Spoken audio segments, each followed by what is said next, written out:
Hello, welcome to Late Night Creations. My name is Kendra, and today I'm participating in the 5 Under 5 challenge. It's a really fun challenge where we are challenged to make 5 DI core pieces for under $5 each, and I did just that.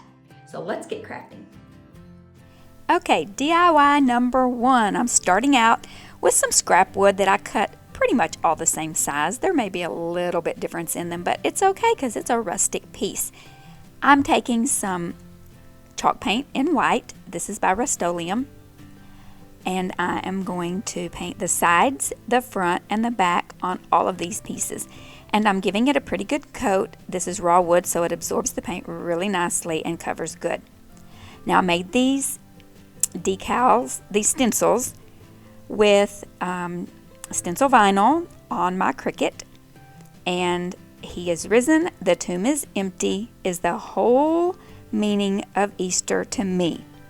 I love spring decor as well, but for Easter, the fact that he is risen and the tomb is empty. He died on the cross, absolutely, but he is not a dead God, he is alive.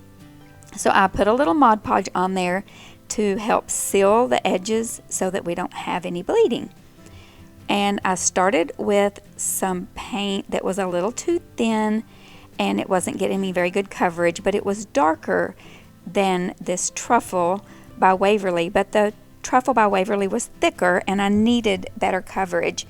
So I sort of mixed the two of them together to get the color and the thickness of the paint that I wanted. So that's what I did, and I'm using a makeup sponge and just dabbing, dabbing it, being careful not to go over the edge and getting on the white. But you know what? If I get it on the white, I just go back with some white paint and touch it up. I've done that plenty of times, and so it's not a big deal if you do that. Or if you don't like to do touch-up paint, you can put some painter's tape around your stencil and protect it, and then that works great too. So I'm getting it all covered as good as I want to get it covered, and then I'm going to rip it off. I did have a little bleeding because the type of wood that it was, and I think my Mod Podge was a little thin because it had gotten really thick because my craft cottage froze a couple of times during some freezes that we had, and I had to water it down. I think I got it too thin, and so I think that's why I had a little bit of bleeding. I'm not real sure why, but I just went back and touched it up with some white paint. Now I'm taking the antique wax on a paper towel and I'm just dabbing it on the sides and the front of this little tiny cross that I don't even remember. I think I got these at Hobby Lobby in a pack of, a gajillion of them. And so I'm going to use this little tiny cross, and I didn't even fill the hole in that was at the top. This antique wax just, I don't know how it kind of filled it in, or the hole wasn't actually really that great of a hole in the first place. You know how it kind of will have some splinters across the hole, so it didn't even show up. Now I'm going to take a little piece of twine and I'm just going to wrap it crisscross in an X around the middle of the cross. I think it makes it look a little more rustic.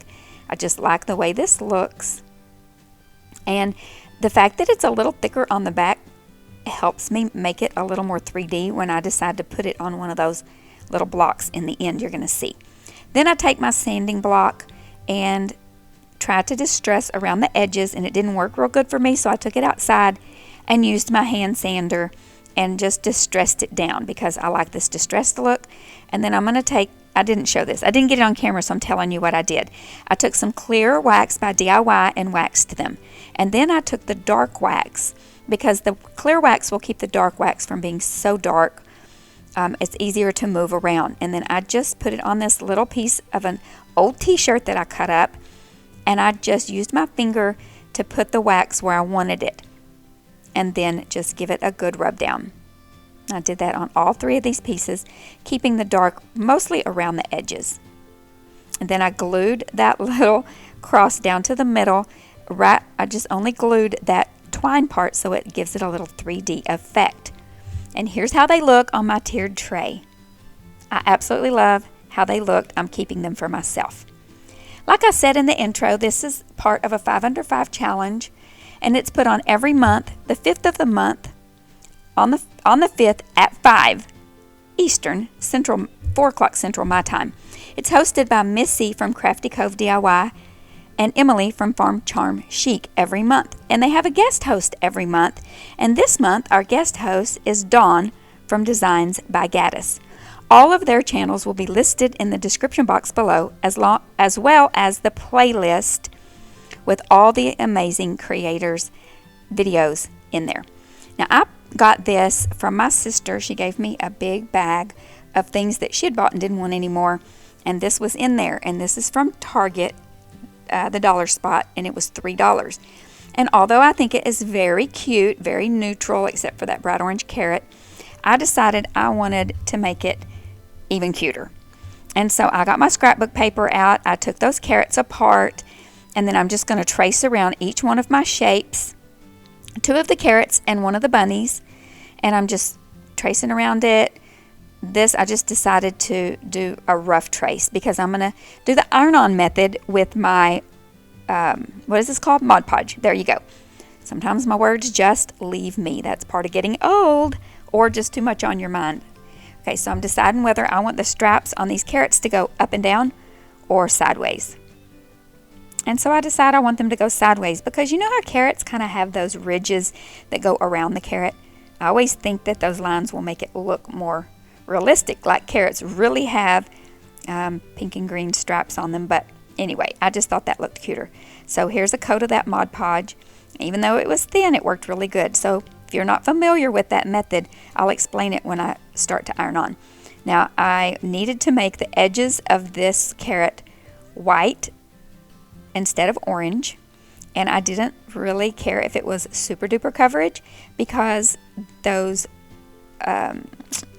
stripes in that paper would look good if it was had a little bit of the orange showing through. And then while I had white paint in my paintbrush, I decided to go ahead and give that little house a little bit of a whitewash. Now, that that Mod Podge is completely dry, and then I'm going to take that parchment paper and my little heat press, and it reactivates that glue for a creaseless, wrinkle-free Mod Podge, and it turns out beautiful. Then I'm going to take my Aleene's tacky glue, and I'm going to glue. It's a thick glue, so I'm going to glue, and it dries fairly fast. And I'm going to glue my 3 carrots back together, and I'm going to set them aside to dry while I glue some of these little teeny tiny greenery pieces I had on this house around the bunny to make this wreath a little more 3D, make it pop a little bit more. I did kind of hide the bunny a little bit, but I think it looks cute.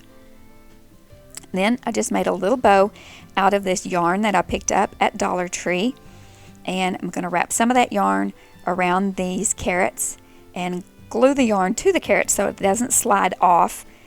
I'm not sure why I'm using this glue instead of hot glue, except that it does tend to lay flatter and not be so, I'm going to say gloppy, if that's a word. Well, you know, I live in Texas, and so we can make up words. We just make up words. I thought this green looked really cute on here.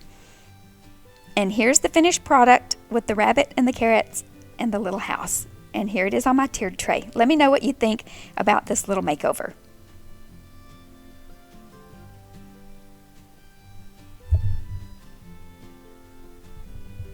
DIY number 3. I picked up this little hanging frame at Dollar Tree last year, and I had purchased several of them when I found them, so I've had them in my stash, and I'm just going to paint the edges of the frame in this pink by DIY. I think it's just called soft pink. No, this is not DIY. I apologize. This is, what is this paint? This is Dixie Belle. This is Dixie Belle paint, and it is in the color soft pink. It's a really pretty pink. I'm going to do the edges and the top of this frame. I did not do the inside because it's a really pretty wood grain finish. And then I'm going to take white chalk paint and just give this little cross, another one of those little tiny crosses. That's the last cross in that stash. I'm going to have to find me some more. And then I'm going to take the DIY white wax on an old stencil brush and just give the edges a little bit of a white glaze. Now I created this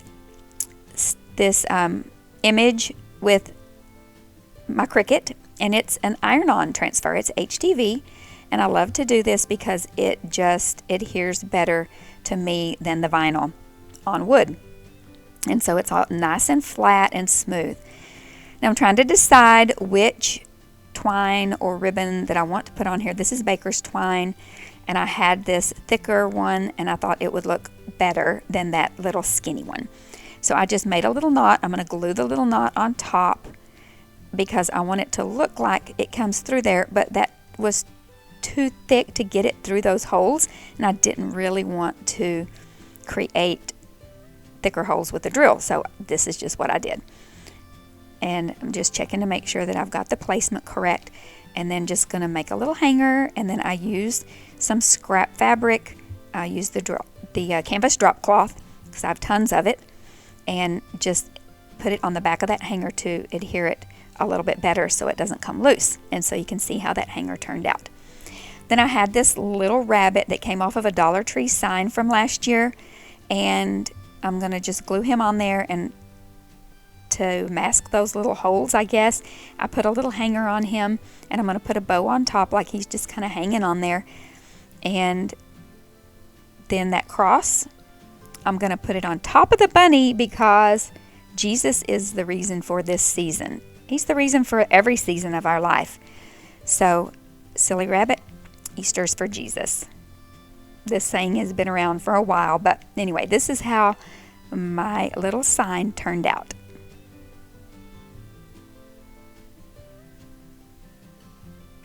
And DIY number 4. This little sign came from Dollar Tree as well. This is a fairly new sign to my Dollar Tree, and I absolutely love it. There's so many possibilities to DIY with this. Now I'm just taking my white chalk paint and going over it because I wanted it to just look a little more finished. It just didn't look very finished. Now I got this little transfer on Amazon, and I think that they come out to be about $1 or a little less than $1 a piece when I did the math for how many came in the package. This is by Prima Design, or Prima Redesign, I believe it's called. And so you just rub, and I like to peel as I rub so that I make sure that everything's going to stick and adhere. And how easy is this? Now, this little lamb does have his tongue stuck out, and my cousin was over when I was DIYing, and we were in the craft cottage together, and she said, "Oh, I hope that is not an indication like he's sticking his tongue out." But Jesus is the Lamb of God. He was the perfect lamb, the only way that he could be sacrificed for our sins, because the sacrifices for the remission of sins had to be a perfect sacrifice. The lamb couldn't have spots or blemishes. And so I always love to have the lamb as a representative. Behold the Lamb of God. And so but I didn't want it to be like he was sticking out his tongue. I think he's just, about to go to slaughter, and he's got his tongue stuck out. He's hanging his tongue out. I don't know. But I just love this little lamb, and that's how it represents Easter to me. So let me know what you think about this little DIY. I think it is precious and adorable. Now the last DIY. Last but not least, I picked up this after Valentine's Day at Aldi for 99 cents. And it's double-sided. So we're getting a 2-for here. So this one was right at $5 for me to create, but it's 2. So technically I can get away with it being, it was like $5.04, I think, when I did the math on it. But I'm going to sand down the front and the back just to kind of sand off. Those letters were not really raised, but there was a little bit of a texture to them. And so I did have to do 2 or 3 coats of this paint so that you couldn't still see that writing through it. But I was really careful. After the first coat, I did end up taping it off because I made a mess. And so I did one side. I did that Sage Green by Folk Art. This is Elephant Gray by Waverly. And so I let them dry completely. And then this one, I decided to go ahead and put a messy coat of white. I just did one coat, and I wasn't really careful. I didn't care if I got complete coverage. This is the look I was going for. And then I love the frame that I had sanded it a little bit, and it just is that light color wood. Now I'm using my old scrap of t-shirt, which you will see me use on my channel almost every DIY, to dust it off and smooth it out. Now I got this on Amazon as well, and it is the Prima Redesign. They end up being 81 cents each, and you can count that as the rabbit and the greener and the stems are the same price, which the stems are smaller than the rabbit. So I don't know if that's even, you know, fair math to say that that little one that I'm putting on right now was 81 cents as well as that big rabbit, but that's just how I figured it. So I went back and forth how to put these on here, and too much or too little, but I really wanted this to just be really simple and, you know, very simple Easter decor piece. And it is small enough that it fit on the top of my tiered tray. But if you wanted to put it in a vignette, sometimes I think some simple pieces in a vignette are just beautiful, and we don't necessarily need all of the extras. So I was trying to decide if I wanted the butterfly or the bird on this side, and I think butterflies just scream new life to me. And so that's what spring and Easter is all about, and so that is what I went with. So here are the finished sides of this little decor piece. So let me know which was your favorite in here. Don't forget to like, subscribe, comment. I want to thank you so much for watching, and don't forget to be still and know that He is God.